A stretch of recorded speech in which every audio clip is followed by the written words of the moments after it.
Welcome back to my channel JBR Online Classes. Like, share and subscribe my channel. So hello everyone, once again welcome back to my channel JBR Online Classes. So this is the third video from the exercise 2.1. Okay, for the previous two video please check the description box. So today I am going to start from sum number 13. Okay, now in sum number 13 a sum of rupees 9600 is invested for 3 years at 10% per annum. That means here P, that means principal equal to 9600 and here R equal to 10% and time, that means T or N equal to 3 years. Okay. Now first, what is the sum due to at the end of the first year? That means first here I have to find out the interest for the first year. So here the interest will be 9600 into 1 into 10 by 100. So that will be rupees 960. That means for the first answer, what is the sum due at the end of the first year? So amount at the end of the first year, that will be 9600 plus 960 and that equal to 10560. Okay, so that is the first answer. The next one, what is the sum due at the end of the second year? That means first you have to find out the interest of second year. So it will be 10560 into 10 into 1 by 100. So it will be 1056. So now we have to find out the amount after second year and that will be 10560 plus 1056, that equal to 11,616. Okay, so that is the second answer. Now the third one, find the compound interest earned in 2 years. So to find out the compound interest earned in 2 years, you have to just subtract the initial principal from that amount. So it will be 2016. That is the third answer. Now the fourth one, find the difference between the answer 2 and answer 1. So that is the answer 2 and that is the answer 1. So you can easily find out the difference. So here the difference is 1056. Next, find the interest on this sum of money. That means you have to find out the interest on this sum on money. So here interest will be 1056 as principal into 10 into 1 by 100, that equal to 105.60. Okay, so 105.60 is the fourth answer. Now the fifth one, hence write down the compound interest for the third year. So to find out the compound interest for the third year, you have to just add this one, compound interest for second year and the last one. So 1056 plus 105.60, you will get the answer. Now sum number 14.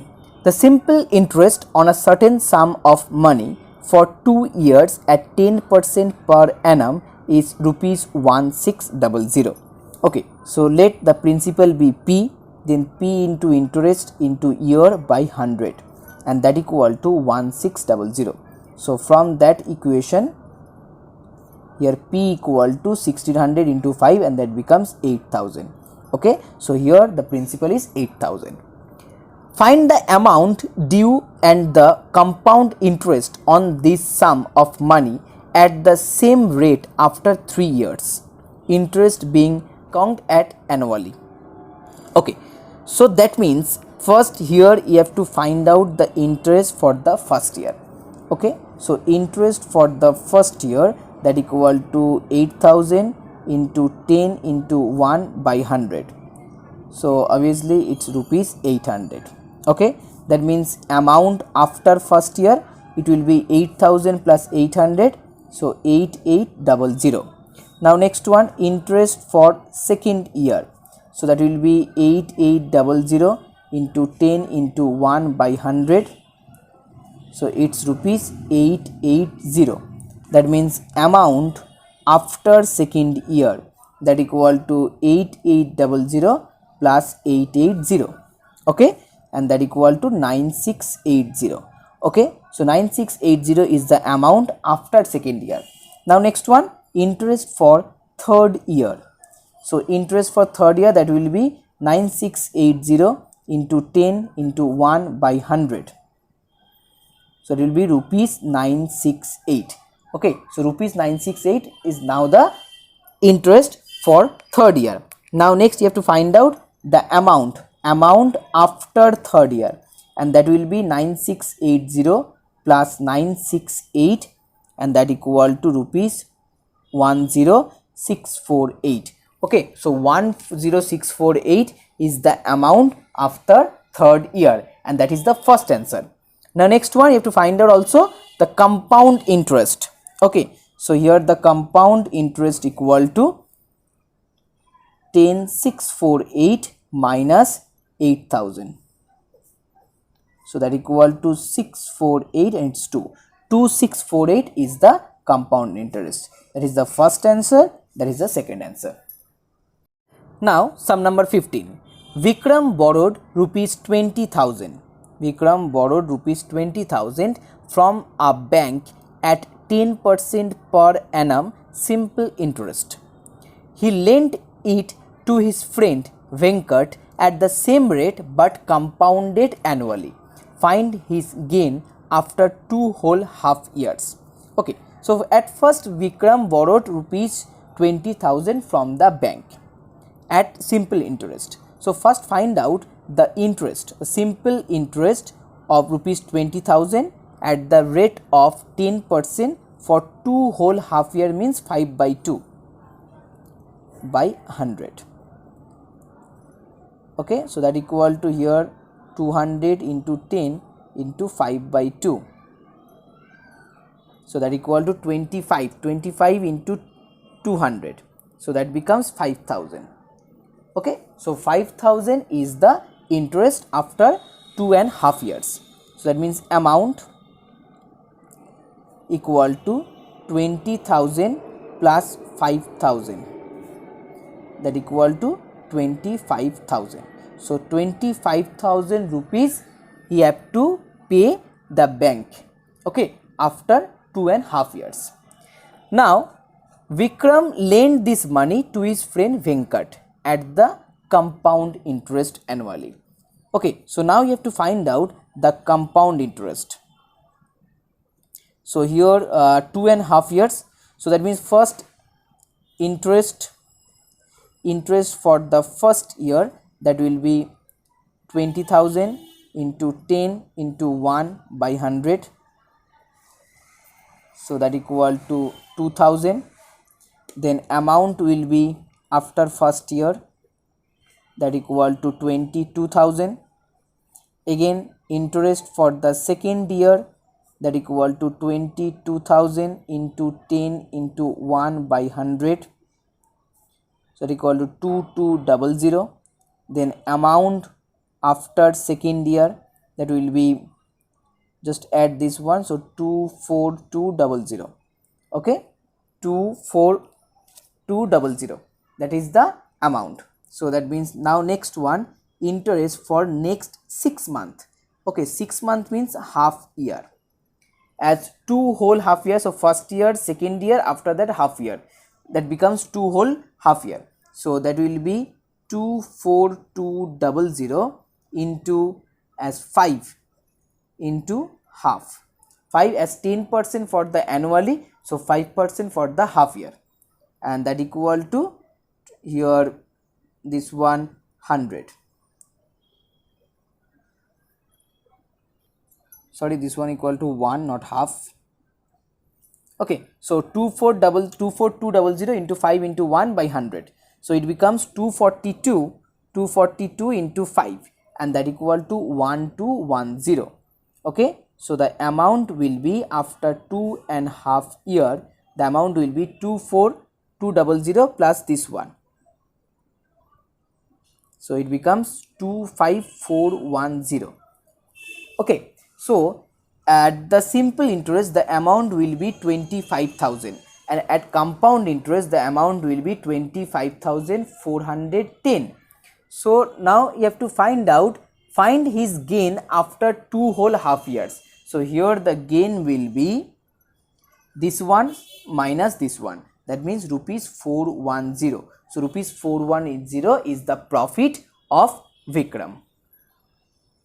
Now sum number 16. A man borrows rupees 6,000 at 5% compound interest. If he repays rupees 1200 at the end of each year, find the amount under outstanding at the beginning of the third year. Okay, so that means here principal equal to rupees 6,000. So interest for the first year, that will be 6,000 into 5 as interest, rate of interest by 100. So it becomes 300 rupees. Then amount after first year, that will be 6,300 rupees. Okay, now first money repaid, that equal to rupees 1200. Okay, as he repays 1200 at the end of each year. So after the first year, when he repay rupees 1200, then the interest, then the principal for second year, that will be 6300 minus 1200, and that will be 5100. Now 5100 is the principal for the second year. So that means next you have to find out interest for second year. So here principal as 5100 into 5 by 100. So 255. Okay, so 255 is the interest. Now amount after second year, that will be 5100 plus 255. So it becomes 5355. Okay, so 5355 is the amount after second year. Okay, now again he repay rupees 1200. Okay, so that means principal for the beginning of the third year, that will be 5355 minus 1200. So that becomes 4155. Okay, so 4155 is the principal at the beginning of the third year. Okay, now sum number 17. So if you like my video, please share this video with your friends, and one by one I will upload all the chapters. Okay, no need to worry, I will upload all the chapters from the book of ML Agarwal. So please keep watching and stay with me. Okay, so here sum number 17.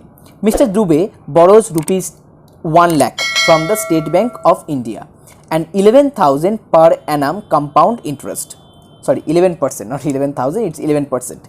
He repays rupees 41,000 at the end of the first year and 47,700 at the end of the second year. Very good.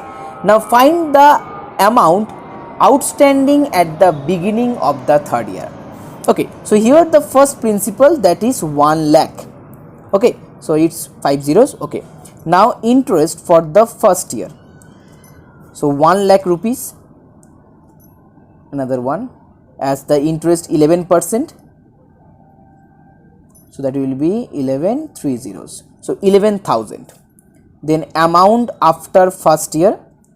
Okay, and that will be 1 lakh plus 11,000. So it becomes 111 and then 3 zeros. Now you have to repay money repaid after the first year. It will be how much? 41,000. Okay, so that means principal for the second year, it will be this one minus 41,000. Okay, same process, the previous one, as same as the previous one. So it will be now 70,000. Okay, so now 70,000 is the principal. So again you have to find out the interest for the second year, and when the principal is 70,000, so 70,000 into 1 by 100. So that becomes 7700. Now again amount after second year, that will be 77700. Okay, so now the principal at the beginning of the third year, and he have to repay now 47,000. Okay, so here this one minus 47,000 for 47,700, 47,700. So it becomes 0 0 0 0, 7 minus 7 0, again 0 and 3, that means 30,000. So 30,000 is the principal at the beginning of the third year. Now sum number 18, the last one. Joya borrowed rupees 50,000 for 2 years. The rate of interest for 2 successive years are 12% for the first year and 15% for the second year. She repays 33,000 at the end of the first year. Very good. Now find the amount she must pay at the end of the second year. That means here first you have to find out the amount after second year. Okay, and that money he have to pay to the borrower. Okay, so here first find out the interest for the first year, and that will be 50,000 into 12 into 1 by 100, that equal to 6,000. Okay, so that means amount after first year, that equal to 56,000. Very clear. Now next, after the first year he repay rupees 33,000. Okay, that means principal for the second year, it will be 56,000 minus 33,000, and that equal to 23,000. Okay, so now 23,000 is the principal for the second year. Then again interest for the second year. Now in that case, here rate of interest will be changed and it will be 15%. So 23,000 into 15 into 1 by 100, that becomes 3450. Okay, so now amount after second year, it will be this one plus this one, you will get 26450. So 26450 is the amount after second year, and that money you have to pay to the borrower to clear her debt. Okay, so that is the answer.